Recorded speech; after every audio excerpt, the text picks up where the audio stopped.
Welcome in the Stiffs.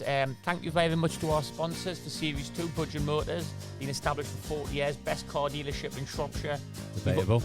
Well, we've all had cars from there. Gav, you been to Budgeon? Yeah, a few times now. Dave, too, big time. He only wants Teslas, doesn't he? But to be fair though, they do Teslas, do any car. You want a car, they get your car. I just spoke to them, they are fast, to be fair. Dave's backed them. You know they're good when Dave's on side with them. I've been offered 20%. Have we sorted out the discount? Come down to Budgeon, mentioning the Stiffs, and what we'll have to sort out. What's that discount? Yeah, about 90%. Yeah, we'll have to sort that. That'll have to be sorted out at the showroom. Yeah, to be confirmed, that one. Yeah. We've got to do the graph while Sam ponces around pretending to be a Sam just turns up and takes the limelight. Yeah. Catch a robber in the house. Like my wife was going, my goodness, Sam, you are annoying. And the physio has to be able to handle themselves banter-wise, don't they? If they can't, then they'll never cut it. More than a player. Let's talk about Dean Spink. The teams in that league will be getting very, very well paid, like crazy sort of money. And then as he was running off, he'd give me some treatment. As he was running off, he was shouting like to all the lads, "Don't worry, I'll put his boots back on the right feet. He won't score anymore." He's not saying to Jimenez, he's not saying what you went tonight. No.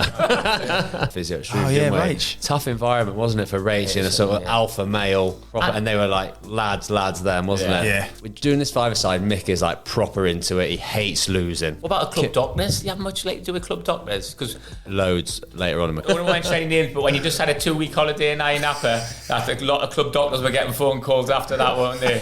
Put that stuff away and like respect the kit man. And everybody thinks Gav's a dick. He's all right. He has his moments. Come on in, lads. Come into Harvey mix. Relegated with 3 games left, didn't we? Yeah. When I am 25, I am going, mate, you've got a hell of a job on you. Can we tell the minibus to come and pick us up early?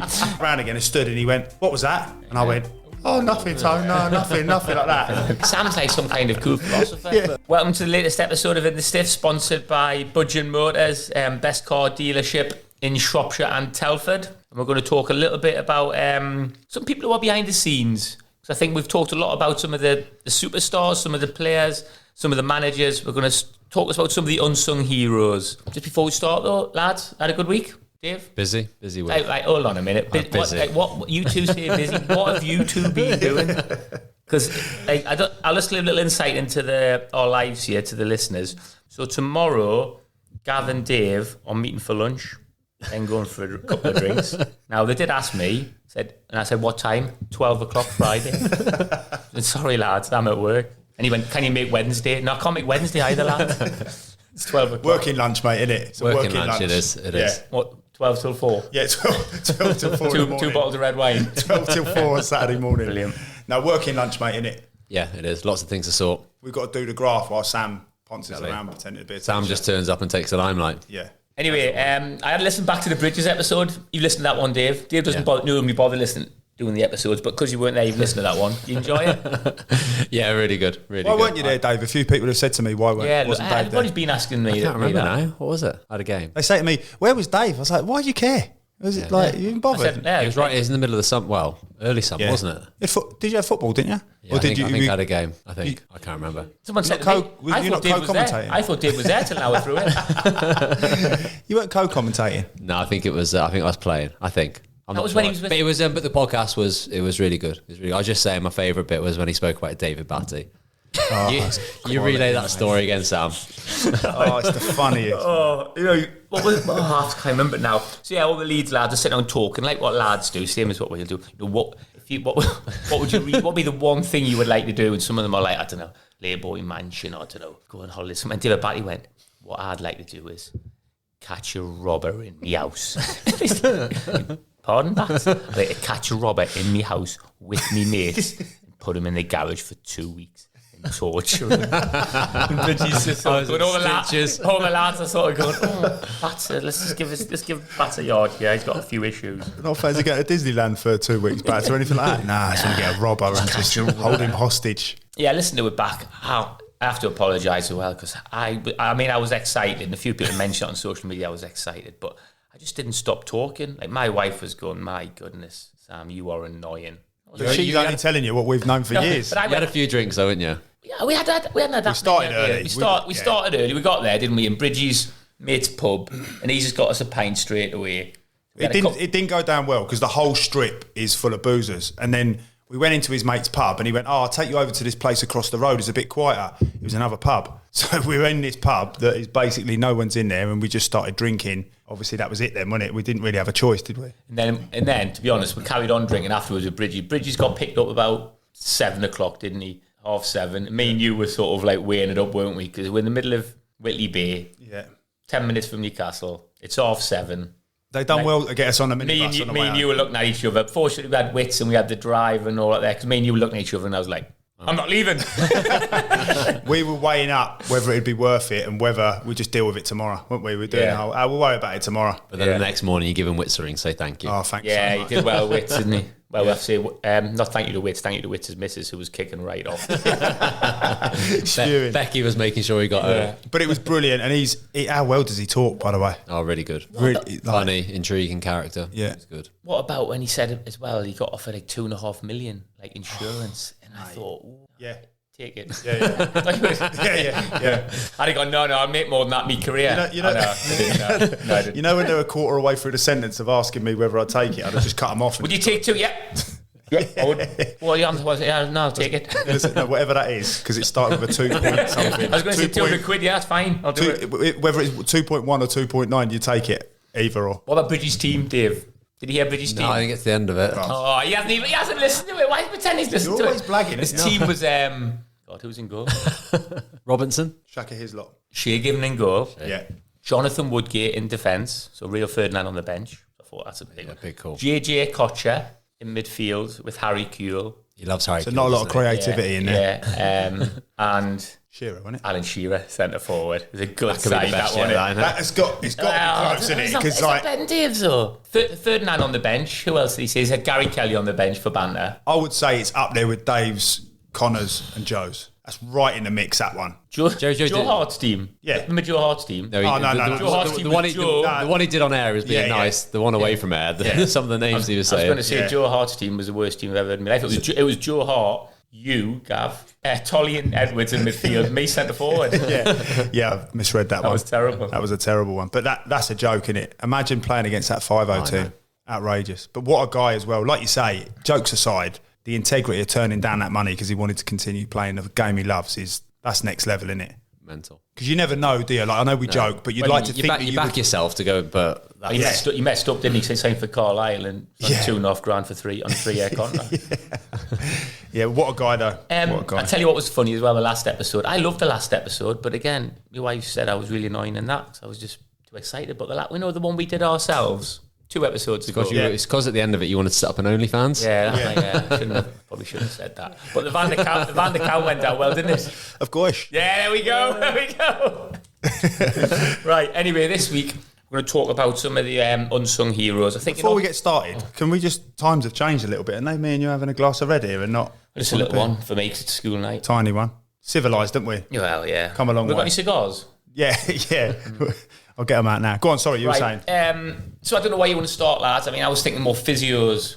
I mean, it's a big shout out really for the Shrewsbury Town physio, Shaky, being poorly, hasn't he? I mean, what a man he is. Yeah, someone we all know really well. We all it was all our physio. Simon Shakeshaft. Someone I've stayed to personally, close to personally since I left Shrewsbury and things, but he was a funny guy, wasn't he? Oh, he's hilarious. One of the best for banter. Because physio rooms, we've said in the past, physio rooms is where it all happens. When you want to go have a laugh in the morning before training, it's in the physio room. It's the hub where everyone sort of joins together, and the physio has to be able to handle themselves banter-wise, don't they? If they can't, then they'll never cut it. More than a player. Yeah, it doesn't matter if they're a good physio and like whatever qualifications they've got. Like you've got to be able to cut it with the lads and have the respect from the lads. He was a breath of fresh air for me because he came when I was at Exeter, and the physio previously was an amazing guy, ex-Marine called Mike Chapman, but everything was very regimented and very serious. But when Shaky came along, it was almost like, when it just takes the edge off. Everything's serious, everything's very focused, and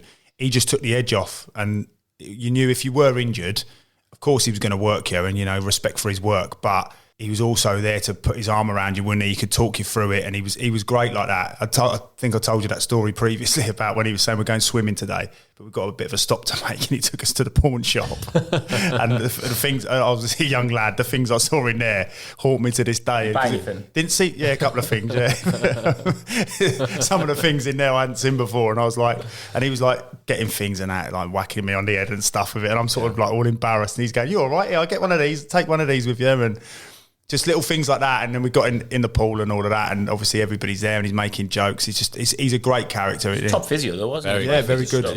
Very good. Because the physios get a lot of stick as well. I mean, I used to hammer the physios all the time. We used to hammer him, in fairness. Even though he was brilliant. Yeah. It's like, worst physio. I used to ring him that night out, the worst physio ever. No wonder all the lads are injured. Rubbish. I've had this twisted ankle for 6 weeks because of you.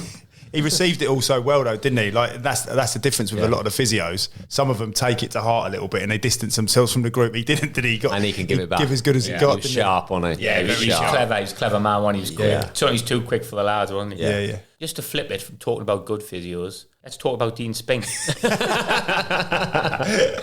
I mean, Dean Spink was our physio at Shrewsbury, and he's talking about like what a lad, what a character he was. I mean, he used to be when I was some player, wasn't he? He was a good player. Yeah, back in the day. But when he was the physio, if you were injured, he was great fun. So I remember a few times he'd be like, "Right, Sam, you're injured, so you're in on Sunday." And I'll be like, "Yep, just bear in mind, though, Spink, you mean you were out tonight, so just bear in mind." Like 9:30, I'm like, "Oh, you're putting yourself under pressure there, because I might be all right, you won't be in for 9:30. I remember I used to text the lads. I'd be out like 1 o'clock with Spinky, and I'd be texting the injured lads, go, "Mate, do not worry about that 9 o'clock start in the morning, because it's 1:30. I'm with Spinky and Liquid. He's not getting up. He's not going to be in for 9. I remember when I was injured, I remember him rolling in, mate. You was always there before Spinky, and he'd always come in his jeans. His shirt, ripped jeans, white shirt. White shirt from the night before. Not been home, mate. Fucking great lad. And he's stinking about his eyes, red raw. You've been out, Spinky? No, just stop there with the missus, had a meal and all that. You go, "No, you didn't, Spinky, stop lying." I had a brilliant physio at Nuneaton, a guy called Paul Egan. He was like a proper funny man, but he was only funny if he liked you. If he didn't like you, he couldn't hide it. So lads would come in and he'd be like, "Yep, just jump up on there," and he'd just be like proper straight and narrow. But he was such a funny guy, and he was a fireman. So he'd been in the fire service for years, and all he ever talked about was getting to his retirement and stuff. And then I used to have banter with him. So we'd do things like if a new player came in, they'd be in there. So I'd walk in, and they'd be, I don't know, he'd be giving them a rub or whatever, and I'd just go, "Paul, and I'd just start doing stuff like that. And he would come back to me. And he'd come back to me and go, "Sí, le español, Real Valladolid," and we'd just start talking like this, absolute random Spanish names. And he'd go, "Oh, this is Gavin." I can't remember whatever he called me. I don't want to come up with another name. But he'd introduce me. Gavin Iglesias. Yeah, and I'd be going, and like he'd be going, "I just said, how are you? Are you enjoying the signing?" And you've got a strange haircut or something along them, like, just something random like that. And he was such a brilliant character, but he honestly, he would go from just being so funny to the next minute just being like, he'd be like, "Oh, Dave, brilliant," and another lad would be there, didn't like it, he'd go, "Can I help you?" Like, he's just like really, honestly, like dead. Proper two-face. Never known anything like. He was good. It was a hard job though, physios. Like when we were at Sunderland, the physios were under pressure to get people fit. Like Peter Reid would come in hammering them. Say, especially if someone like Kev Phillips was injured with his ankle, he'd come in. "Hey, is he going to be ready? Is he going to be right?" That's horrible. Physios like going, "Oh, I don't know, he's still not quite right." Like, bright red. Like Kev's ankle would be all swollen and all that. I need him. You better get him right. And like Kev's like not saying anything. The physio's like just panicking, going, "Oh, I don't know." And you've got to be a strong physio, because you've got to say, "Look, Gaffer, he ain't playing. He's not right. He's not going to play. He's not going to play the following week." And Peter Reid's on one and all that, and you haven't got a centre forward. But this was the problem a little bit as players, isn't it? Like if you've got a physio that you could walk all over, more often than not, you would take liberties. So as a manager, I certainly felt like when I was at Telford, I had to put a little bit of pressure on sometimes, knowing that it was probably a little bit over the top. Just sort of saying, so you used to do exactly what I've just said. Not as harsh, but I didn't want people to feel comfortable being injured. But it looks bad on the physio as well if he comes back early and gets injured. So absolutely, the physio will try and keep him out for maybe a little bit longer to make sure they're right. When really they probably could play a week earlier. So as a manager, you need to make sure that. Absolutely, and I wouldn't necessarily see it as a reflection of the physio, but what players can do is go, still a little bit sore, because they know that Tuesday night we might be doing a little bit of leg work and we might be doing a bit of S&C stuff. So they're thinking, I could probably miss another training session. I'm thinking, you need to get these sessions in you before the weekend if I'm going to make you available. I think on the flip side, like whenever I was injured, I was always like, "Yeah, I'll be sound." Yeah, fine. That's the other way. You probably Yeah. protect, like you need the physio to protect you a little bit and go, whoa. Yeah. I'm just Well, you get steady away. obviously it's like with Telford, it's part time, so you get a real split down the middle scenario with that. There's lads who you're thinking like hard as nails. Like if he's injured, you know he's injured. Some lads you're like going, yeah, you know a bit about the character. I would have played through that. With Telford it being part time, would they get full wage regardless if they're injured or not? Yeah. So that's where the mentality's different, isn't it? If someone's still getting their wages and just... That's what I've seen about Shifnal. I'm allowed to say this, I think, hopefully, aren't I? Yeah, but in Shifnal, you only get paid, don't you? So for our sort of cosmopolitan listeners, Shifnal is a... Sorry, yeah. Shifnal Town, it's a local team that are good friends of ours or the manager of. Yeah, so yeah. the lads will get whatever, like 50, 100, whatever it is, quid. But you only get that if you're in the squad. In the squad, yeah. So if you're like 17th man or you're injured, you don't get paid, do you? This is why... Frustrated if you're 17th man, so you've done everything Yeah, fit. yeah, it's hard. Can't keep mapping. But I think the reason they can do that, and rightly or wrongly, I always say, you have your professional leagues now, and I think you can include the bulk of the conference in that now. I would call them professional players, and then I would say that the conference north and south, even like your AFC Fileds, for me, I wouldn't call them a professional club because they're just not in that. AFC Fileds, so they're like a full-time team. Right. They've been really successful over a period of years. You know, they've got someone who finances them and they do really well. So there's a lot of clubs, like York were in there as well. York City were obviously, but I would call them semi-professional, even though they're full-time. It's sort of how I would clarify it. But then anything below conference north and south, I would call amateur, because I do think then really, and I know there's a bit of a grey area there, but like the reason they can do that at Shifnal is because they're doing it for a hobby, really. So it's not like you're taking people's livelihoods away. Whereas at Telford, sometimes not all the time. Some of them have got jobs, but some of them are doing it. They're really trying to make a go of a career. They're trying to use it as a springboard to crack on. Whereas at Shifnal or any club sort of below that level, I feel like they're sort of going, well, I can understand when they go, look, if you're not in the squad, you wouldn't get paid because this is sort of like your secondary. Yeah, but is it £100? Like, say it's £100. Is it £100 a game or £100 a week? I don't know. If you want £100 a game, you play like. Yeah, I would imagine it's a week. I imagine it's a week. Yeah, I'd have thought so. Yeah. Oh well, I might as well as. Otherwise, flipping out. See if Jay and Kev need a centre half. I was going to say the next 2 minutes. I was about to talk about that. Then if it's a week, forget everything I was going to say then. Yeah. But if you all get a week and you play like 8 games in a month. Yeah. £800, isn't it? You're going to be, oh, mate. I'm fit. I'm ready to roll. Yeah, of course. And I get that. You can't even walk, Sam. So it can be a motivator. And I don't want to do like this. I think the below that's step 3, isn't it? And I think like I get on well with a guy, a really good guy called Matt Clark, who's the manager at Redditch. And he's doing really well there. He's probably got the worst budget in that league. I think he's quite well sought after because he's done wonders there, taken them through real tough times, done brilliant. But he's got probably one of, if not the worst budget in the league, similar to what I had at Telford, really. And he's doing really, really well there. So it's probably a bit of a disservice to say it's their hobby. It's more than a hobby for them because, again, it's very competitive level. They're getting good amounts, not so much at Redditch, but some teams in that league will be getting very, very well paid, like crazy sort of money. So, you can't say to them lads if you're not, they sign contracts. At Telford, you sign a contract. If you're not playing, you get paid anyway. Yeah. Back to physio. You're saying it's hard because you strike the balance of having fun with the lads. You still go answer to the manager. Yeah. I think it's definitely changed in more recent years where the managers will give them a little bit more leeway. And I think the physios and the medical department it's not just a physio now. You have the doctor, you'll have the masseurs. They'll all have a meeting after training every day and before training and work out who's playing. Is it better if they leave them an extra week? All that sort of stuff. Whereas back when we started, it wasn't. Yeah, it was player led with the physio, wasn't it? But that's the player care now, I suppose, isn't it? And they've got, like you said, doctors and sports scientists and everybody else, and they're doing loads of tests. They're not getting you like when I used to do a fitness test. You'd run around, then you'd cross 3 balls, and you paid a little bit. Go on, you can play. They'll have a massive meeting before training, so sort of say 8:30 before the lads get to training. All the sports science staff, physios, manager, coaches, everyone. They go through pretty much every player, saying where they're at, who can train, why can't they train. It's all set before physical, emotional, everything, all of that sort of stuff. That's how much it's gained. That's how much even how much to give you because that's obviously top level that you played at. Even at Telford, we try to emulate that as well. So we had. Lucky, like we had Aaron, who's like from Love to Stay with Chris Skitt, and he was our physio, really good. And we would sit down and have meetings with him and go through each player, how they feeling, how they coming in, and all of that. And got to the point actually, and we would all agree that sometimes we were going a bit too far because you can wrap them up in cotton wool a little bit to the point where they start questioning it. So you have to do it out of sight of the player because if they see you having meetings around them and going, oh yeah.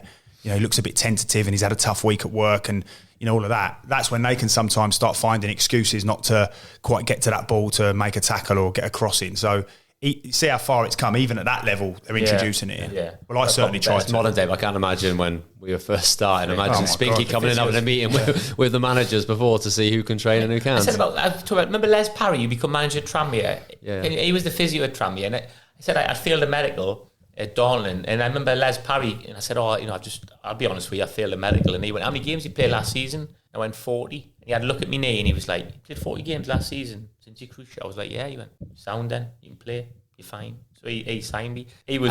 How did you start the season? All right, I'll see you right.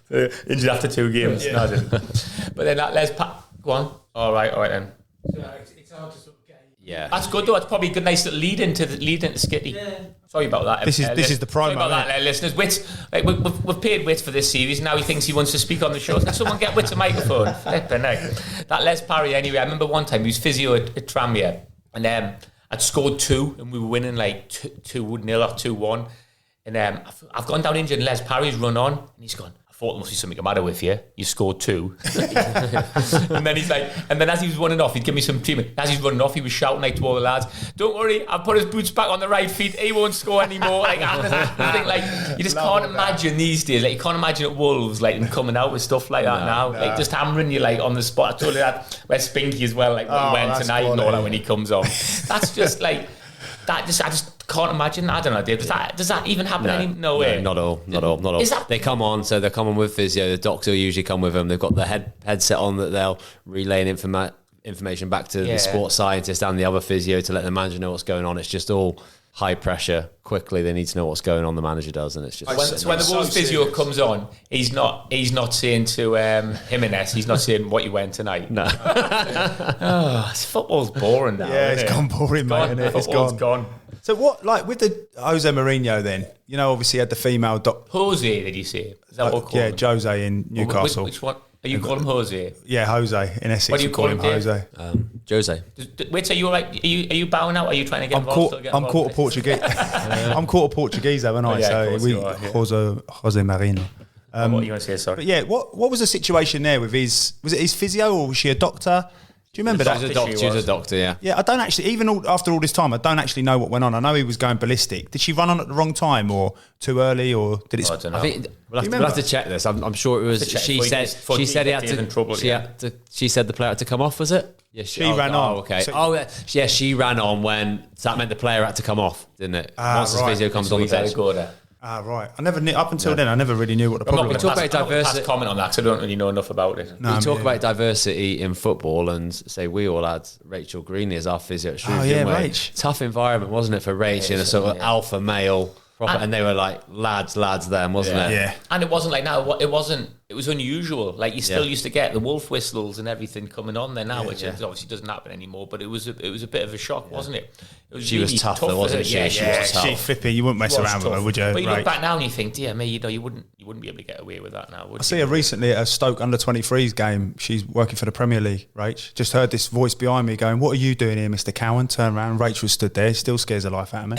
Anyway, we don't want to talk too much about physios because our next guest next week is a physio. Of course, of course. So as well as physios, I mean, you really only had back in the day, didn't you? A physio, kit man, goalkeeping coach. I remember in Northampton we had a goalkeeping coach called Jim Barron. And he looked like Peter Stringfellow, like bright orange hair slicked back. And he was like, used to wear like just the skins. You know, no one wore skin, just a skin top all the time. Yeah. Like, I don't know. It's funny now. Look, what sort of shape was he in? Having him. Well, he was like mid-50s, but like having himself. But he like obviously mid-50s, so he's still carrying a little bit. Like he's just got that like spread and that. And he used to love the weights, so he'd be smashing the weights all the time. One time he was doing like the chest, doing the chest press. One time like he's dropped the weight, it's hit him in the mouth. And all his mouth started bleeding. I'm like, yo, Jim. And he just kept going, like, finished the set. Don't worry. Just spitting the blood everywhere. And everyone was just like, horrible. Horrible. Get a life. Another one was fitness coaches. I'm just trying to think back when we was at Shrewsbury. Did we have an actual fitness coach? We had Stu Delaney, didn't we? He come in later though, didn't he, Stu? Yeah, under say Kevin Ratcliffe and then Jimmy Quinn, we didn't have a fitness coach, did we? Stu Delaney was quality. He works for the FA now, Stu. But do you remember when he we used to play 11v11s, and Stu was quite young at the time. So basically, Stu Delaney, I think, was a YT with Gary Peters at Preston, wasn't he? But he wasn't good enough, but his heart the size of a lion. So Gary just made him his absolute That's boy. That's quite a big thing. A fitness coach. Yeah, he wasn't really a fitness coach, was he? He was sort of like the guy. He did the warm ups. Do you know what I mean? And he wanted to be a coach, which is, to be fair, he's done now. He's like works for the FA, and that's what he does, which is great. Good on him. But at the time, he was sort of just a young guy trying to find his way. And Gary was finding a job for him, so he's doing a bit of everything. He's doing a bit of S&C, doing a bit that's of warm up. That's what you're going to do for me, Gav, aren't you? Yeah, that's it. Yeah. Me looking back now, though, that is incredible when you think about how far football's come that you wouldn't have a fitness coach. So, like, pre-season is all based around experts knowing what you need to hit, how fit you need to be, knowing when a player's done too much and things like that. Whereas back then it was just all on the manager, wasn't it? Peter Reid and Bobby Sachs used to tell us to run up and down the sand dunes. Just keep running until you're sick. No water. Don't drink water. Can't drink water. No cheating.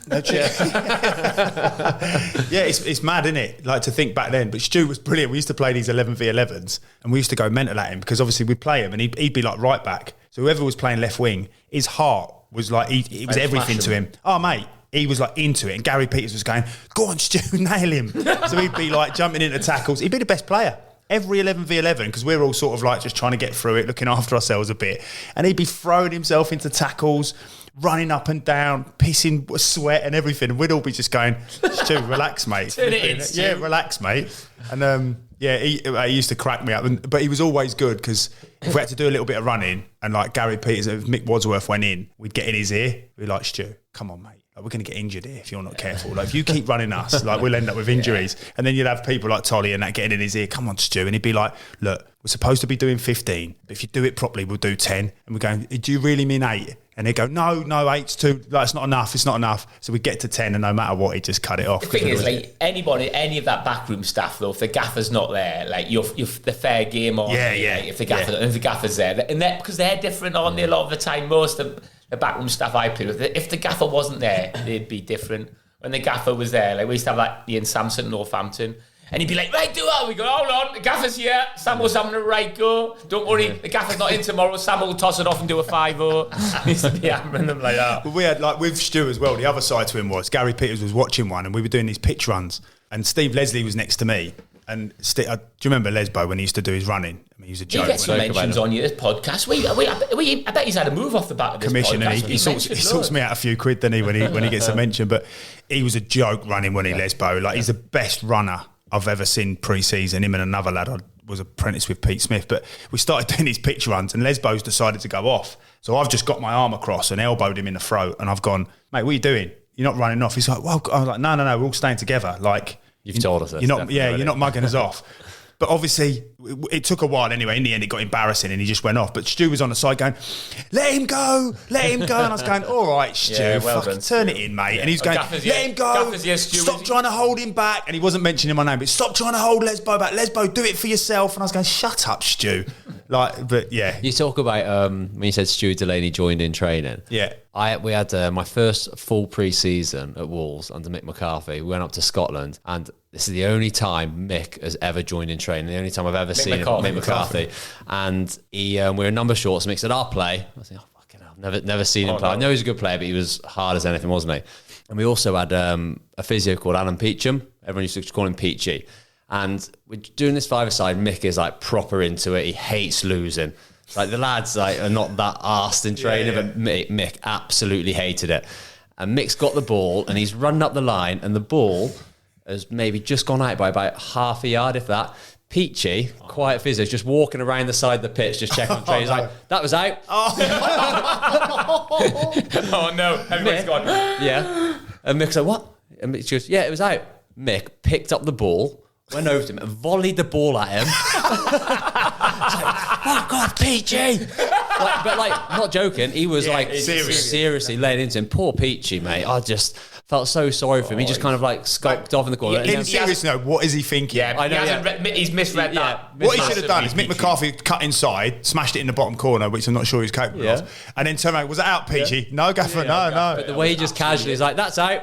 But then later that evening, Mick had to stand up and apologise in front of everyone, saying what I did before, lads, that's out of order, and apologise to Peachy because Peachy was raging. He was like, that is so disrespectful. Yeah. Like when he's chatting to him. So I felt a bit sorry for him. But Mick McCarthy, the one time he's joined in training, mate, he had to do a public apology in the evening. Oh no! Anything goes for the Gaffer, isn't it? Like ball went out or hit the post. No, it went in, Gaffer. Went in. Yeah, I mean, that's what Peter Reid was like, though, when he used to join in training. It was ridiculous, like, smashing people. I remember, like, having a fight with Alex Ray and that. You just thought, like, Alex Ray's our centre mid. Like, you're going to have a fight with him on Thursday, Saturday.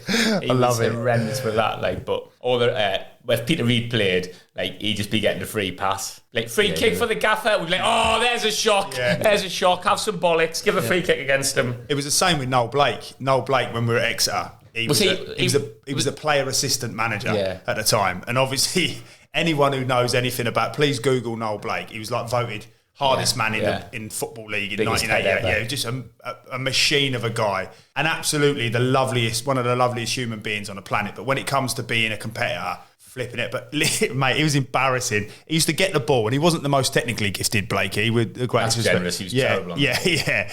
But he was a warrior. But he'd have the ball, and he'd look unbelievable in training because the lads would just go, just let him have it, just let him have the ball, and he'd carry the ball 20 yards, and no one would go near him. Because he'd literally be like, "What are you doing? Well, you're not supposed to be." Like, you wouldn't want to tackle him because he'd be like, "You fouled me. That was a foul."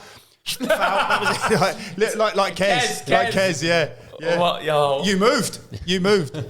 But players love, old players or managers love getting involved in training, don't they? Up until a certain age.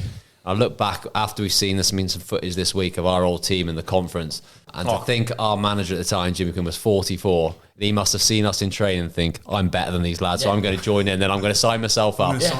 But mental when you look back, isn't it? He did. I mean, that with anybody in the listeners need to look up that on Twitter. Did that clip about all the Shrewsbury Town lads? But yeah, Jimmy Quinn played that season, 44 years of age. That's like only 5 years younger than Gav now. Like 44 years of age. And he scored, I'm sure he scored like 6 or 7 goals. Yeah. I remember though, when we come on as sub, remember getting beat off Exeter 3-0. And he lost his head and he was like, right, take this tracksuit off. I'm coming on. I'm bringing myself on. There'll be no free headers this half. Didn't win a header all second half. He didn't. Yeah. I was like, sure he did that against Scarborough, Scarborough and Matty Redmile. Do you remember him? Yeah, he was there. And Matty Redmile absolutely dominated him. Did it? And he was like, he came on at half time. He did. It's like, whenever you get the ball, diag to me. I'll pull on the centre half. Got battered the whole game. He didn't win a header. But there's them. Who else would it be? So you've got physios, goalkeeper coaches, fitness. What about a club doctors? Do you have much to do with club doctors? Because loads later on in my career. I'll tell you what, like, I'll tell you when the club doctors were always busy though. The clubs I paid for. Dave was like between the years of 2000. Club doctors were always very busy when I was a young lad. Well, what? No, they weren't. Oh, when I'm talking club doctors were always very busy. Pre-season on the way, and when you just come back. You can't mention names because they'll get stuck off. No, I don't want to mention any names, but when you just had a 2-week holiday in Napa, that a lot of club doctors were getting phone calls after that, weren't they? Hiya, Doc. You all right, mate? Can I slip round and see it? Yeah, I'll come to the ground. No, don't come to the ground, Doc. I'm meeting the B&Q car park at 8 p.m. I need to have a look at. I need to have a look at something, Doc, please. Please, Doc. I need it, Doc, please. Yeah, they were busy at that time. Yeah, let's get off that one. The doctors had the work cut out of the summer. Yeah, get off them. Yeah, let's get off that one. Yeah, so they've done like 7 years of medical school. 7 years of medical An extra couple of years in sports medicine. You're phoning them up and going, before they even say hello, they go, I'll drop them off for you, no problem. I've got the 5 19-year-old lads who've just come back from Napa all want to speak to me. And I think I've got a rough idea what this is going to be about, lads, isn't it? Yeah. So what other characters did you have then? I think Kitmen, they're another group who play such a big part in. They're always around the place, first in, last out, Kitmen. And I think they usually, from when all the clubs I played at, they're usually fans of the club as well. Who've somehow kind of got a job within it and it's gold to them. They absolutely love it. All their mates. And the pride they take in the job. Pride. Yeah. I was always big, and I know like you two will be the same on this. but especially when I sort of got a little bit older. But it was always that etiquette for a kit man. So like, I remember there was a young lad who come from when I was at Nuneaton, a lad called Jorin John from Leicester, lovely young lad. But he'd come from Leicester and he genuinely thought he was Cristiano Ronaldo. So he was literally taking his socks off, all bunched up into a ball and just throwing them over his shoulder. And I remember just losing my head because our thing in our changing room was like, look, them 1% are everything. Like, we might not be the best team in the league, but we're going to make sure that we do everything to the best of our ability. And I just remember going crazy at him, going like, who do you think you are? Like, you're throwing, like, that's the kit man. Like, put that stuff away and like respect the kit man. And everything was about that, wasn't it? With the kit men, they were always like guys that you'd protect in the changing room. It's another one. Mick McCarthy did that. He walked in the dressing room and we had like these holdalls in the middle that you put your dirty kit in. And he walked in one day because he's like real close to the kit man. He used to be his security guard at Wolves and then fell into being kit man. And he walked in the dressing room one day and he said, right, anyone who's got any kit in there, inside out, £100 for each item. He started pulling them out one by one. Love that. Absolutely. Puts it out and he fucking got loads of fines here. But again, straight after that, you wouldn't do it again. Have you seen that clip of Man City, the kit man Man City, where they're all through their top? Mate, and what's that all about? Haaland walks over and he passes the kit man his top. Gives it to him.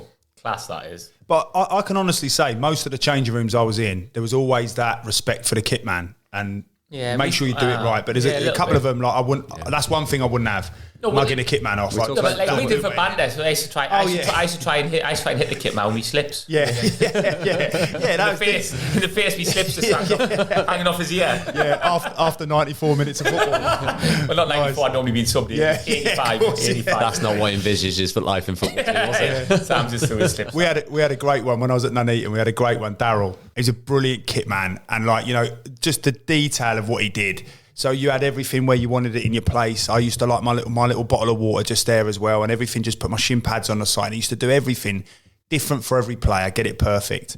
And then I was obviously like sat down. What I always used to do is always make, because he would be in the changing room after everyone was having a beer. And what I noticed was we'd all be having a beer. People would start dispersing, and he'd come out pissing a sweat. Obviously, he's getting all the grass done, getting it all into the washing machines and that. So I'd always make a point of just buying him this Copperberg, this cider stuff that he wanted. So I'd always make a chat. We sat down there one day and I spoke to my wife about it and all that. Yeah, I've got this Darren. And then my mother-in-law at the time was like, she was single. So I sat down with Darren. I was like, what are you up to tonight, mate? And he's like, I'm off to Manchester tonight. I was like, all right. He's like, yes, meet a lady friend. And obviously very like gentleman, traditional guy.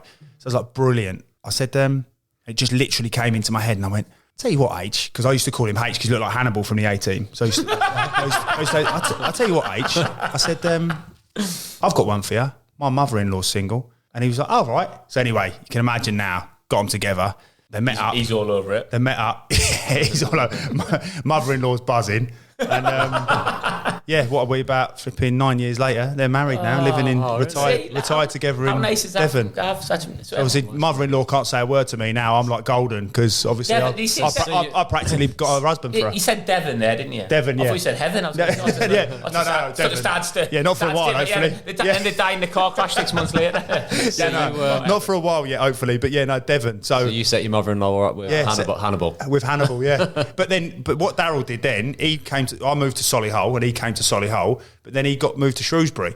So it's Daryl Strong, who's obviously he was the I know Strong. So it's Strong, still at Shrewsbury. So obviously he's well respected there. But what a guy. He was brilliant. Like flipping, it's brilliant because obviously we take the grandkids down there now and they like love their granddad, love their nanny. Like everybody thinks Gav's a dick. He's all right. He has his moments. He has his moments. Every now and again, he's all right. Hang on a minute. I think some people so he's like obviously they go down there now and like we don't lift a finger down there because he's still in that kit man mode. Do you know what I mean? Like wake up in the morning, he's got a coffee under my nose and flip it. Throw my pants in his face and that. But no, Sunday morning. Throw my slips in his face. Daryl, get them washed for me, mate. As the kids do it now as well. They're all throwing their pants and that. But that was a brilliant story. Obviously, he was a great guy. He was a great guy. Got them introduced, so they're all retired and loving life. So. Class. It's obviously you still have kitmen now. Do they have kitmen teams or something now? There's loads of them now. Yeah. I think I said last time I went to the Wolves training ground a few weeks ago, and it's a different world now. But for instance, the kit rooms like triple the size when I was there. They have I think they have 2 first team kit men, 2 academy kit men, and it's just. What's the crack with them just giving away the shirts and that? Are they allowed to just give the shirts away? They must be now. Rip your head off if you did that, wouldn't you? When I was there, you were allowed to give away, I think, like 5 shirts. Yeah. But then once after that, you had to pay for them. And then Walter Zenga came in, and the lads stopped giving their shirts away because we've reached our 5. He was raging. He's like, "What's this?" So we managed to sort out. We give all our shirts away for free. He got sacked, and then we all got a message saying you can't give shirts away again. Got a bill. All the lads were just giving away willy nilly. In Shrewsbury, used to have like a short sleeve and a long sleeve. I remember I give away my and I give away my which one did I give away? Let's get it right. I give away me long sleeve, and that was it. I had to play in the middle of December. I was in a short sleeve shirt. You used to have a long sleeve and a short sleeve, didn't you? Yeah, times have changed. I tell you what, we used to have. It's Sunday. We had the masseur, and he was like, I used to travel in with him, like my best mate. He was an amazing character. I don't know how he got the job. Like, he's just great banter, but like I'm sure he just printed off certificates from off the internet. But he was the masseur, and he was the Sunday masseur, and he must have been Sunday masseur through Peter Reid to Mick McCarthy, and then it was Roy Keane who sacked him. I'll tell you why he sacked him in a minute. But he must have been there for 10 years, and he had a Newcastle tattoo on his calf. Newcastle badge, because he was from Newcastle. No shorts then. And he took he used to take the lads over to Newcastle. Like, so he took us to the roughest, took Niall Quinn and me like to this roughest pub in Sunderland and that, Newcastle, sorry. And he was brilliant, and he was like a proper lad. I think I've told you this. He used to sell all the young lads loads of gear out the back of his boot. Yeah. Mickey was called. He used to say, "Come on in, lads, come into Harvey Mix." And he used to get us all in and do that. But he ended up he was in charge of the music and everything. And Roy Keane sacked him in the end. Roy Keane's told this story. Roy Keane's gone, "So I've gone into the Sunderland dressing room, like one of the first games." Said, "The masseur's running the show. Masseur's dancing around. He's got the music playing." He said before the game, he's playing ABBA. So before we're going out to play a home game against Blackburn Rovers, it's 2:45 and it's going, "You can dance, you can dance." So Roy Keane's sacked him. He just seen straight through him is this lad. But anyway, then I'm sure then he did get all his certificates, and he's currently a masseur at West Brom and doing really well. So and I'm sure he's got his certificates, and it's not a blag. So I just had a vision there. Roy Keane stood there. Roy Keane's stood there. Roy Keane's his son, and the lad's got a Newcastle United badge tattoo on his calf. And he's going, "You can." He joined when they were bottom as well, didn't they? Yeah, so they're third from bottom.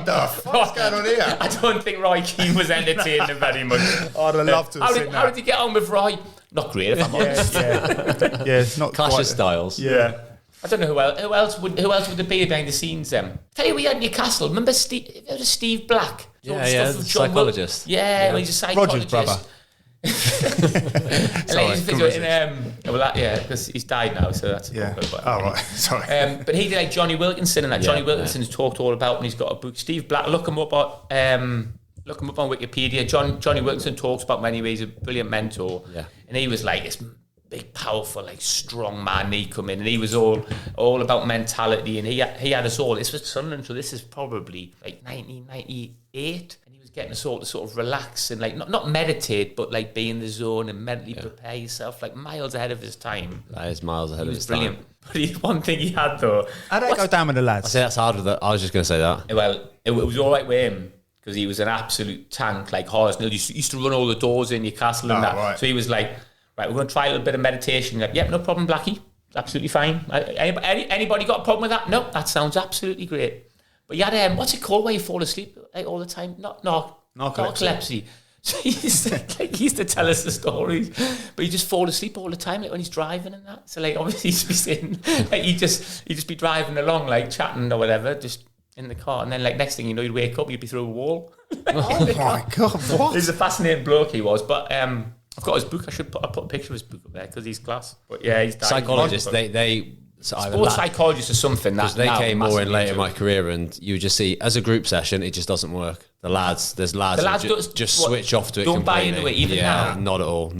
But there's lads who do it. Yeah, definitely. There's lads individually though who I don't think you can do it in a group setting with a team. It just doesn't work because there's a bit of resistance. You don't want to. Yeah. You don't want to bare your soul in front of 20 other lads, do you? Exactly. It depends how you do it. Doing character profiling and stuff like that on a big group of lads, it's difficult. 1v1 perfect, but it's got to be the right person. I had we called him we didn't call him a psychologist, we called him like a performance coach. So like a good friend of mine called Mark Sherville. So he's like the golf pro at Lilleshall Golf Club. He's like being on the doc. Yeah, I call him the doc. Yeah, I thought he was a club doctor. You called him the doc, wasn't he? Star Series on that, wasn't it? I took him in the disabled toilets as well. I'm just making us have a look at this for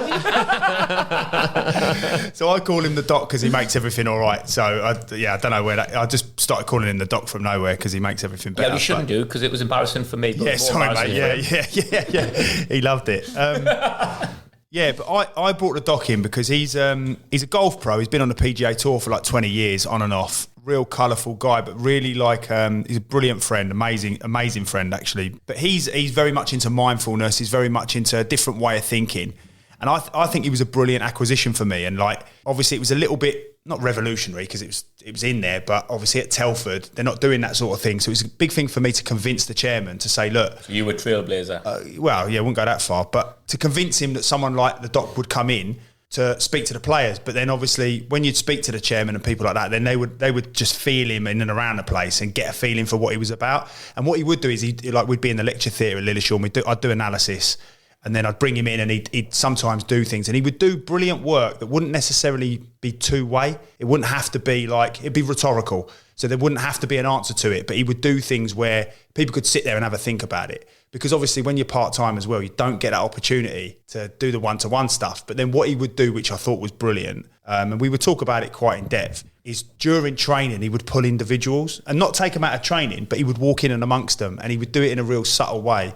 So because we didn't have a lot of time, we had to do it collectively, but he would make it rhetorical. So he would get the message out there for them to think about it and then pull them one-to-one. And he'd sometimes give them a little booklet and he'd do and he'd even say himself, he'd do cheesy things that the lads would all be like, what on earth's going on here? But he didn't care. And it made a difference. Yeah, I think so. Yeah, I would. And if I went somewhere now, if I'd got a job next week, I would not hesitate in taking him because he's brilliant with people. How can you not these days though, be thinking about the mindset? People understand it more. It's everything though, isn't it? We've all had ourselves when you're in that zone, when your confidence is high, when you're playing well. It's to do with your mind, isn't it? You feel amazing and you're playing well. And if you have you have a couple of bad games, your mind's all over the place. The importance of the mind is massive. I would say more important than how you are physically, to be mentally prepared for the game. All of us must have experienced it. I've been to football clubs, and probably the majority of them, where I've not been able to pass 5 yards, and then I go to another club and I feel like I'm indestructible. But I think that changes from game to game. Within games, I think that idea where you're in the zone, well, will have had it at some point where you think when you're going to swing your foot at the ball and you're going to connect perfectly. You're thinking about, but then if you're having a bad time, you start thinking, if I was on the left wing, I've got to control, get the ball for centre mid. I've got to control this football. And then when you're thinking about it, you take a bad touch. Not taking your surroundings. Yeah, whereas now I'll be going give me the ball. It just. Do you know what I'll honestly say now? I reckon the biggest problem for me up until 30 was dealing with my mind and having to overcome fears and stuff like that. And actually, when I hit 30, I reckon that'll be the majority of players. That and when I got to 30, I remember just having this feeling of, what's the alternative? Are you going to keep getting to games? And I think one of the things that was a catalyst for me was in a warm up, I'd always feel this nervous energy, like ridiculous levels of nervous energy. And again, with the greatest respect, I wasn't playing in front of massive crowds. I wasn't playing at a level that you were playing at, Dave. But I was feeling this ridiculous nervous energy. And I remember just saying to myself, allow it to happen. But as soon as the game kicks off, you got 90 minutes. So I'd allow myself. So I'd be really poor in the warm-up. I'd be lethargic. And I remember speaking to the gaffer about it, just saying, look, can you give me a yard? Because I'm just getting prepared and stuff. And I was lucky I had a guy called Kev Wilkin, who was an amazing guy. Brilliant manager, brilliant man manager. And it was a massive deal breaker for me, because then what I was doing was I was allowing myself all morning, that nervous energy, what we were saying the other week about, couldn't do it on a Friday night.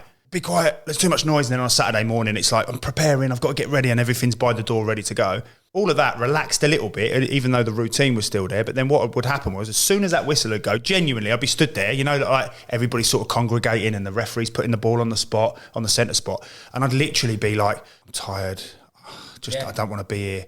Yeah. I'm I feel like my arms are going to fall off. And then the whistle would go. And because I had this thing in my mind, that 90 minutes was going to be everything, I would switch. And from 30, that's when I actually started to see myself catapult into what I felt was a good player at the level. But before that, everything was an excuse. Everything was I didn't play well today. Yeah, it wasn't my fault. Was it that goal? But when I hit 30, everything changed. I think a common theme in football is a player's best years will be between 29 and 31, 32.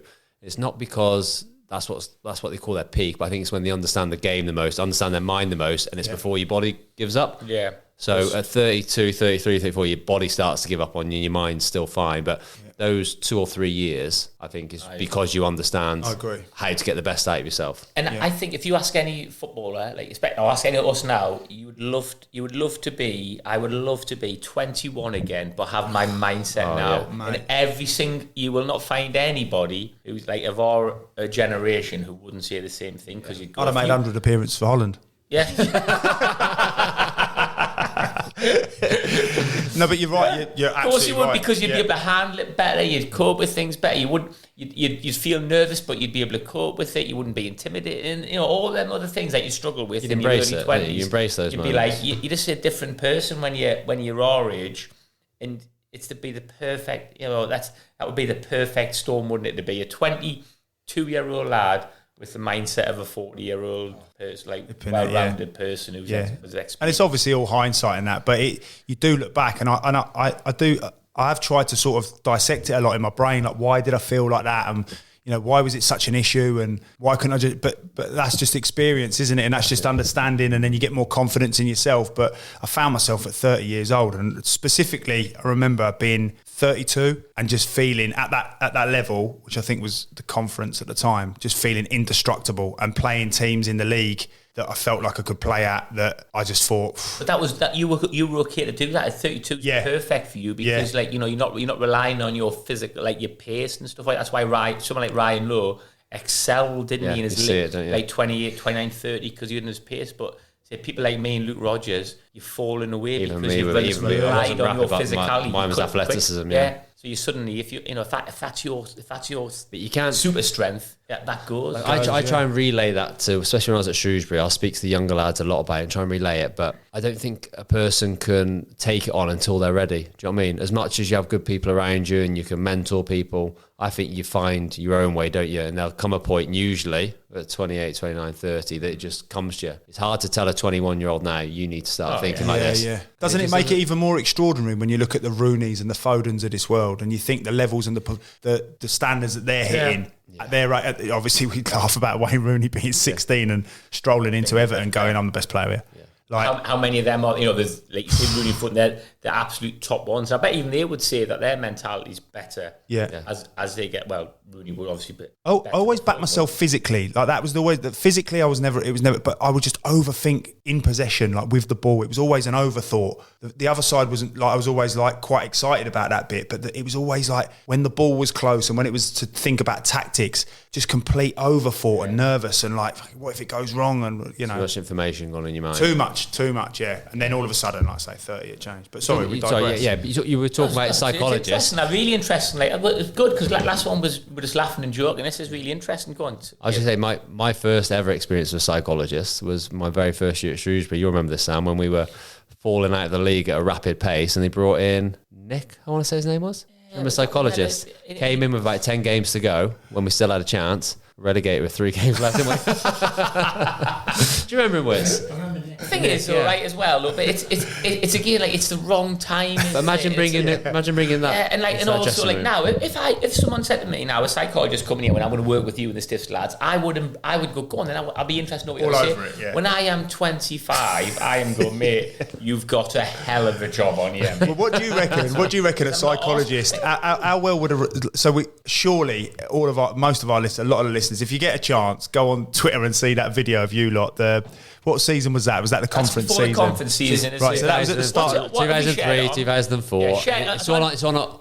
We've all retweeted it on our own. Yeah, I'll retweet it again because I've watched it about 10 times, crying my eyes out. Get in contact with Wits because he's got the original footage of that in your Wits. So we'll put You've got all that in our show notes. We'll put a little link to But in it. fairness, Yeah, you know, you look at those group of lads, Luke, Ryan, How well would Ryan a Mossy. psychologist You didn't need a have been- psychologist, like you needed a priest.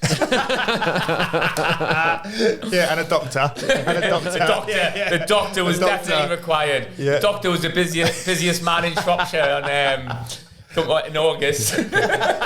Maybe a counsellor dropped in there as well. Yeah, counsellor could have done with a Do counsellor. you know what? Imagine you getting them lads in a room. we did. I wasn't even a part of that. You lads were Yeah, lucky it was enough to class. be a part of that. But I watched that video about 10 times because obviously I know you two, I know Tolly, I know Joe, I know a few of the others and that. We're going to get the old band back together, aren't we, hopefully? Well, Hopefully one if day, people won't want to see it, would you reckon people would be? That should be something that we run. Like, would people want to see that group back together? Been in this Loads of things been in we this could do, list isn't there? special. I'll be the mascot. Some mascot. good characters and big characters in Quality, there, though. quality. Some funny. You got in there Mossy, times. Luke Rogers, Yeah. Ryan Lowe, Ryan. Trev Chalice. Trevor Chalice. Martin O'Connor. Darren O'Connor. Tinson, Oh, aka Tino. David Hasselhoff. Yeah. Beautiful. How good does he look in that video? I put on my group with Tino. I put like if Tino comes to see, I would room with him. I remember his Still first fancy him now. pre-season. I remember he come in the first time and that. And I was like, oh my goodness, you look amazing. His first session, he trained with his top off, mate, when we did the running. I think I asked him to. beautiful man. Yeah, brilliant. He'd be quality to be there. We've gone on a bit longer than I thought there. I thought it was going to be a bit of a shorter one, but Is there anyone else? Because I've got a couple of people written down. Like, go on, you sorry, don't. go on. No, just like, is there anyone that you want? I haven't got anyone specific, but can I give a special mention for Billy Hardy? Have I told you? no, go on. So we did a bit of boxing training when we were at Sunderland, and Billy Hardy, who was like, he must have been a welterweight or whatever, and he used to come in and do boxing with us. And I mean, he was so fit. The boxing training was a joke. And he used to have us on the bag for 2 and 3 minutes, and he was super fit. And he ended up getting a world title fight. I must have told you this, Gav, against Prince Nazim. Oh, yeah. And Prince Nazim, like, obviously was the world champion. And Billy Hardy was like, I'm fighting Prince Nazim in 6 months. And he was training a lot with us at the time, so he just kept on coming in with us like a couple of times a week. And he was unbelievable sit-ups, press-ups on the bag, everything. And like, he was going, I know how to beat him. Like, Nazim is knocking out everybody. I know how to beat him.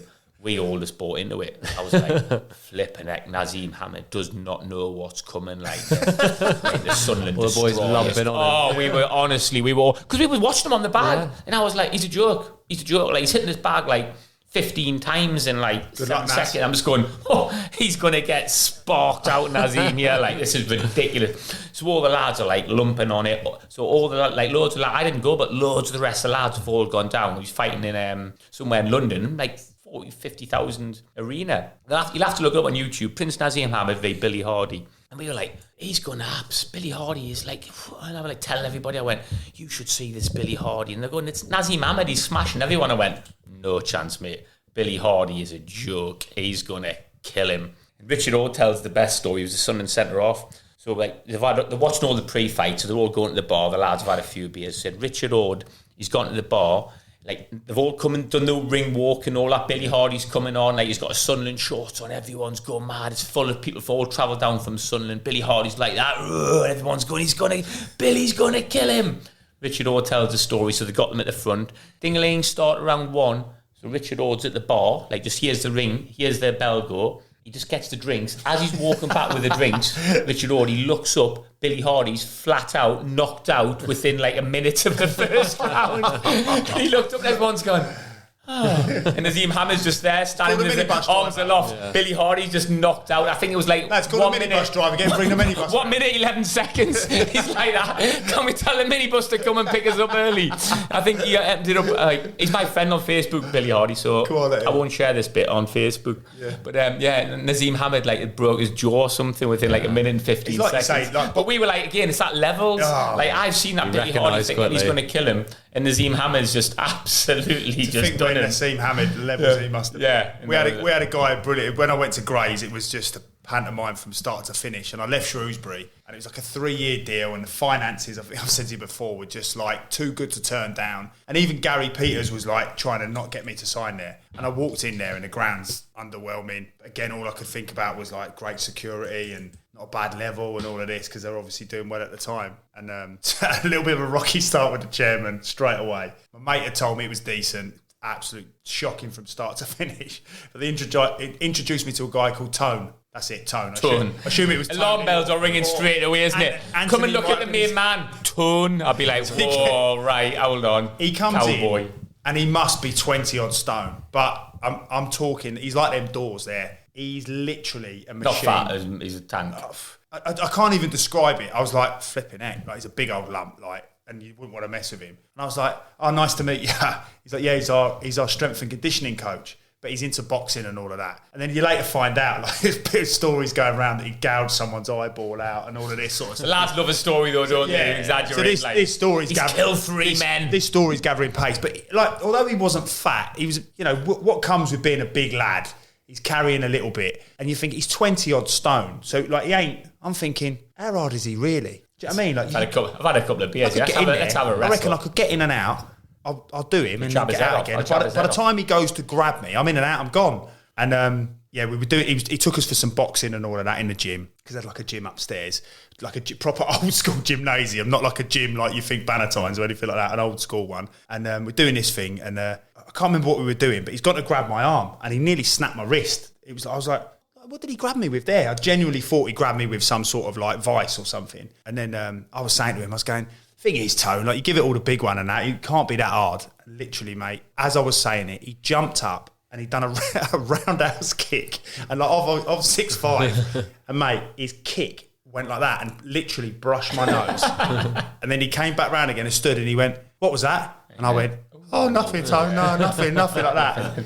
All these stories that you start getting told, you're thinking it defies gravity, him getting off the floor and doing a roundhouse. Yeah, and then funny enough, after that day, there was something that had happened in the town. He'd been out and had a meal or something with some friends, and it kicked off, and he didn't come in again because obviously I think it had got a bit messy. But I was flipping heck, like, he's that character, like you say, he's hard as the lads love that, like that. You know, that is like saying about Blackie, and we had to say about like Gordon Ellis, where you had like, if you're physically tough, you instantly got the lads' respect, haven't you? If you walk in, because it's such a like testosterone-filled environment. If you're like a hard bloke like that, everyone goes, well, he's all right. Yeah. We had that in the gym with Tony Daly. You know Tony Daly? Yeah, Tony Daly, yeah. He is absolutely shredded, mate. So you're doing a gym session and you're watching him just fucking bang out pull-ups for hours, mate. And you just have to do that muscle up. Some do that. Yeah, everything, mate. He does everything, mate. Yeah, if you haven't, like, anyone listening, go and search him up on YouTube or Instagram or something like that. He is an absolute machine. Not spindly legs, but huge upper body. He's massive. But if John Gale was like that, why John Gale's head was massive and his shoulders got a little bit smaller and his body got smaller, and he had these little chicken legs sticking out the bottom, and used to be like, ooh, and I was like, if we had a fight with you, I'd just leg sweep all day long, innit? leg sweep, and he just fall over, like, he'd just go. He'd just sweep go. the leg, he's got too much weight on his head, like, you leg sweep, yeah, like Karate Kid. His head's just hitting the deck. He's too big, like, isn't he? He's too big. Knock himself out. Yeah. Oh, quality. We need to mention as well, I mean, we've talked a little bit about physios there. We've got a special podcast next week, I think, isn't he? He's not as big a name sort of nationally as what we've had. And he wasn't, I don't think he played football at all, did he? Played with me, junior level, county. He says he was better than you when he played. Chris Skip, physio at Shrewsbury when they got to the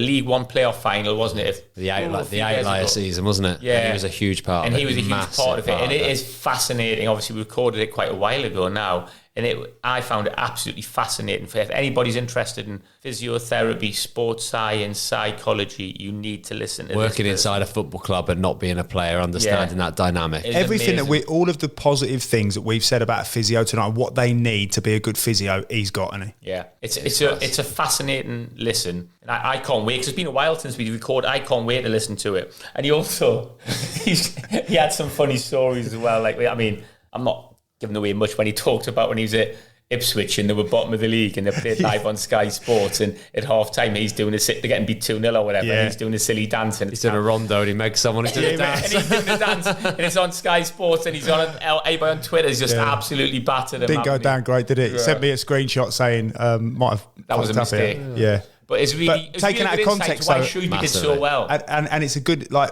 even little moments like that, you get his side of the story and why he was doing it. He's not a mindless idiot. He's not like a joker of the pack.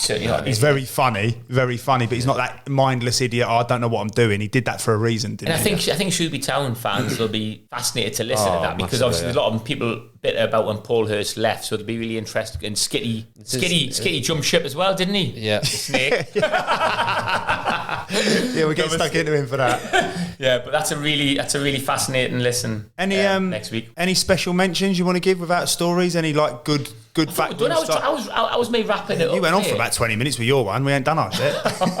I had too many to name. Coaches, physio. Yeah. Like, as we'll talk about with Skitty in the next episode. Yeah. That relationship with a physio when you're injured is so important, and some of the best conversations I've ever had in life have been with physios when I'm at an absolute low. Yeah. And they're kind of guiding you through it, and they're special people. Timo was good for me. Dave Timms, he was good. He wasn't a physio. He wasn't a physio, but he was a good backroom staff. At one point at Shrewsbury, he was doing the kit man. And goalkeeper coach. He was goalkeeper, kit man. Minibus driver. Gary Peters is chauffeur. Like, he was having to do everything. To watch Gary Peters in the bath. Yeah, he did, yeah. But what's interesting about him, I've always found him to be, I've got on well with him, and he's always been a lovely, lovely guy. I used to go for coffees with him and Kevin Sharp and stuff like that. And speak to Jamie Haynes when he was an apprentice, and he was scared to death of him. Yeah, I was like, terrifying. Timo? Terrifying. And he's like, oh, mate, absolute frightened to death of him. And then you speak to Timo, and Timo was like, oh, it was all strategic, because these lads obviously like need to learn and they need to understand. And he's like, it was never personal or anything like that. I just needed to get them to understand. But you had that with him as well, did you? I was terrified of him. Really? It still was when I was black, carried on till I was playing. It's probably only as I left Shrewsbury and have had a sort of different relationship with him that you kind of have that level. I always respected him loads, though. These people are like the heartbeat of the club. It's like, remember when Ruth used to serve us the food? Ruth, and it's like, she died now. Ruth Williams, she passed away class people. And the people, I know it's a bit of a cliche, isn't it? Oh, they're the heartbeat of the club, but they are like the ones. And like the lads love them, don't and they? you get at every football club, don't you? Yeah, like the ones who never make true word said, like mate. the cleaners, whatever, the people who make the dinner, and we used to hammer them. Like I remember being at Sunderland, everybody, oh, chicken again, chicken. Here's more chicken, and there's what's under this tray? Chicken, boiled chicken. Used to hammer them all the time, but they loved it, and they were always fans, weren't they? All them people always brilliant, were always big football fans, and they were amazing people. They're just grateful to be part of the club. Loved it and loved the lads, and would have the lads back. Anybody because obviously you used to get loads of stick when you're losing games, and they would fight your corner. Yeah. And you think, and you used to appreciate that. But the lads always treat them well. We have banter with them, but that's the thing, innit? You give them a bit of stick, and like there was a guy at Telford when I was there as a player called Derek Delboy, and he suffered ill health in his later years and ended up passing away, unfortunately. But you look at people like him, and he was literally, you'd have opposing teams come and go, "Where's Del? Is Del here?" Because what he would do is he'd make sure that as soon as the opposing team would come in, they'd have tea and coffees, they'd have everything that they wanted. You'd walk in yourself and he'd go, anything that you need. Whenever I turned up for a game, he was like, as soon as I'd get to the changing room door, he'd see me crossing from the other side of the stand and have a coffee ready for me. And I'd be like, oh, Del, thank you so much. Little things. Amazing human beings. You see that with them, in Man City and Chelsea have their kit men, don't they? And then they help the lads settle in, because they laugh and they joke. And you see the Man City kit man, I've seen them you pick video footage of them sliding across the floor, and the Chelsea ones telling jokes, because the lads love them. And if who's the Chelsea guy? What's his? I don't know, but he's hilarious, isn't he? But the Man City one is as well, yeah. But also, if you're it doesn't matter who you are, no matter whether you're Haaland and you're worth that, it's still hard when you walk in the dressing room. You still got to fit in. And someone like a kit man messing about will come and give you a cuddle and mess about and have banter with you, gets you involved with the lads. Yeah. Do you know what I love as well? There's a guy, he's still at Nuneaton now. He's been there about 25 years. But before that, he'd played for Leicester. He played 500 games for Leicester. Richie Norman. I call him Dad, because the players used to say I look a bit like him. He's got ginger hair, but ridiculous. He sounds terrible. Yeah, he's amazing. but he's actually, for his age as well, he's a really good-looking guy, which is obviously why they like him. But anyway, but he honestly, you talk about class. The guy's he always used to say he played in the semi-final of the European Cup and beat Dortmund 5-1. And I can't remember the Dortmund. Yeah, honestly, I can't remember the Dortmund winger. But he always used to say the Dortmund winger's name and go, "Are you in there? Are you still in there?" And all of that. In his pocket. All the old school banter, opening his pocket and that. But I always remember we played Leicester pre-season. And I've come out the changing room and I'm all pumped and I'm feeling brilliant. I've got oil all over my legs and my shirt's all nice and tight and I'm feeling amazing. And as I've come out, I've sort of strolled out. And as I've come out a bit later than the players, proper having myself, proper in, like your egos. Yeah, mate, yeah. Your ego's absolutely, because you're ready for it, aren't you? And there's a big crowd there because it's a local derby. And as I've come out, must have been about 50, maybe even 70 supporters walk, and they've all got their books open ready for signings and that. And I've gone, oh, they've all been waiting for me and all that. And I was genuinely believed that I was signing all of these. I was thinking, oh God, I'm going to have to get to the warm-up, guys. Flipping it, I can't do it for everyone. You might have to wait till later. And as I've gone to walk to one, they've all literally walked past me and just ghosted through me like I'm not even there, turned round. And Richie, who's half the size of me, about 700 years old, he stood behind me and they're all going, Richie, can you sign this? And they've all got books of him playing in the 60s. Gordon Banks' his best mate. Yeah. And then, mate, and I've got to the lads like that, and the lads like, you all right? I was like, yeah. And after the game, I was telling the lads, they're all pissing themselves because obviously I'm proper having myself and little Richie Norman. And like, you forget, don't you, that these guys were proper. Levels again for you. Oh, mate. And I always remember, I was I'd done something to my ankle ligaments or whatever, and it was like a balloon. And he was rubbing my foot, and I was going to him, "What are you doing?" He's like, and I wouldn't allow him to rub my foot. And I took a picture of him doing it, and I remember putting something up on social media, going, "What has it come to that a two-bit player like me is having a foot rub by an absolute living legend like this guy?" And I lucky enough, I played in his testimonial. Scored 2-1-4-3. Forget about that. One of them, 35. Took that bit weird. The winner was 35 yards out. But I can't. I'll get the footage for you, Wick. He might have assisted one. He certainly didn't score 2. Yeah. But no, he was like played in his. He's like they did like a testimonial for him. And honestly, like, he's just the best guy in the world, but has no clue about it. But that's being humble, isn't it? That's humility again. Do that. Peter Beardsley, when he was at Newcastle, used to go and collect all the footballs up and everything. Yeah. So like all the other lads would walk in. Peter Beardsley's the best player at Newcastle. Yeah. He'd go and collect all the footballs. Yeah. So any YT or any 17-year-old not doing that, you go, hold on a minute. Yeah. Peter Beardsley's collecting them in. He's the best player at the club. You, 17, played one reserve game. You do something. Yeah. You can't give the big in when your best player is humble and a class act. When Haaland goes up to the kit man and passes him his top with respect, how can anybody else at that football club from the under-7 academy be anything different? Because the best player, centre forward, treats that kit man. It's one thing you can control in life, isn't it? Is how you treat other people, and that will absolutely. Great quote. I'm going to get this wrong anyway. There's something about. I can't even. We're going to be able to say it. Something about how you treat, not how you treat the celebrity, but how you treat the.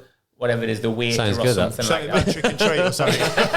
Right, if you do trick or treating. Let me record that. Let me find that Wits. I'll send you it and put that in dead, and I'll make it dead slick. Yeah. And it'll sound amazing. You go, flipping next. Sounds like some kind of cool philosopher. Yeah. I'll find the exact quote of that. But it's not, I'm sure it's Morgan Freeman. Something about treating people.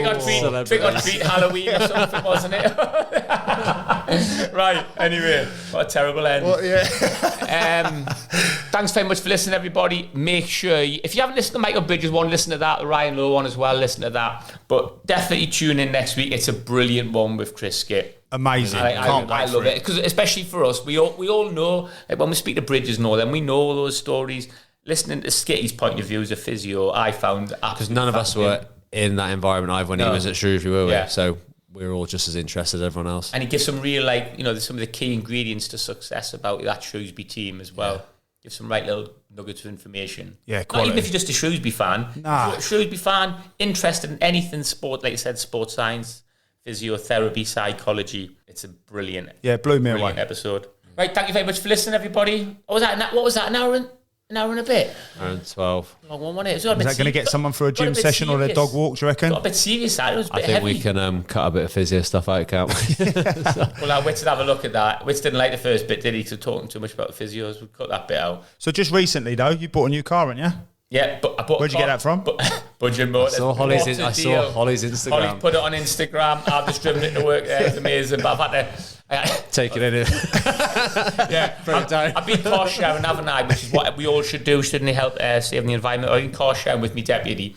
Obviously, I drove it for the first time, didn't I? But I couldn't work any of the blurs and that, so then he crashed it 5 times. Windscreen wipers it was all steamed up. I had the main beam on, all steamed up. I had the back windscreen wiper going. We couldn't see anything, but anyway, got there safe and sound, everybody's all right. But Budging Motors, again, we're lucky, Budging and we Motors are again, sponsors. producing- Budging Motors, based at Featherbed Lane in Shrewsbury and Stafford Park in Telford. And they will sort you out a great deal. But people need to mention in the stiffs when they go to them, don't they? Yeah. To mention in the stiffs, they'll get. You won't get the 90% off. That was just a joke. A few people have asked me. Can we clarify that as well? Yeah. I think last time we said 90%. Managing director sent me a bit of a funny message. I don't think we're quite polished enough with these adverts when we talk about discounts and that. No. And we can't just throw out 90% and then You'll definitely get a coffee. you get a coffee. Yeah. Definitely get a coffee. And what I will say is the attention to detail is unbelievable with clients. Like when you go in there, you're looked after properly, aren't you? Whether you're buying a car or not, or whether you're just interested, genuinely get yourself in there and you can get anything. So Sam's just got a car. I've had a minibus off him from my company. You can go to him for anything. Yeah. Cheers, guys. We could do with quickly as well. Any ideas for podcasts as well? Yeah. Different things people want to hear and stuff. Just for the ones we're doing without guests. Would people be interested in a live event again? That might be one. If we get that out there, would people be interested in that? A live event's a definite, mate. I've had so much good feedback. What we need is a little live event, don't we, with the conference winners. Well, Imagine how that could take some organising. Imagine getting some of them lads. Me and you were so busy, Gav. That's the thing. Sam's just running around after kids all day. Yeah, we could meet. I mean, maybe we could meet. I don't know, 1 o'clock Tuesday afternoon. Is that Tomorrow okay? at 12, Dave? Tomorrow at 12? If we can't make Tuesday at 1, what about Wednesday at 2? I golf on Wednesday. Yeah. Oh, no, Dave golfs on a Wednesday. So he's there. Let's do Thursday midday. See it tomorrow at 12, Dave. Yes. Look forward to it, mate. I'll have a peppermint tea. But yeah, any ideas for podcasts? Yeah. Reach out. Anything you Go want to for hear, it. which is a little bit different. Yeah, get interactive. If you message us, it'll always be one of the three of us messaging back. We won't tell you who, but always You'll just be quite a cool You'll be game, able to tell. You'll be able to tell if You'll be it's able to Sam. tell by the grammar and punctuation. Cheers, guys. Thanks very much. In the stiffs with Budging Motors. Budging Motors are on Stafford Park in Telford and Featherbed Lane in Shrewsbury. For all your car needs, contact Budging now.